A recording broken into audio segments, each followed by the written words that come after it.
A greedy dog. Once a dog was waiting near a meat shop, the hope to get by chance a piece of meat. Soon he found an opportunity. The shopkeeper had a good number of customers visiting his shop at a time, and he became busy in talking to them and selling meat according to their respective laments. In the meantime, the dog managed to bite a lump of meat and from the shop and run away as fast as possible. He reached the bank of a river and wanted to cross the river by the bridge that was laid over it.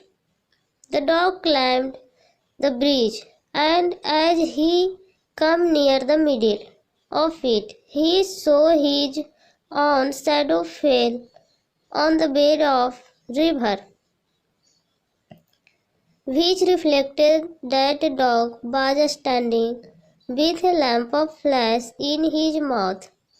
The dog became greedy and wanted to weigh that piece of meat also. So he jumped into the river to catch hold of the meat, and he was soon carried away by the strong current of the river. Thus, the dog had received the result of his greed.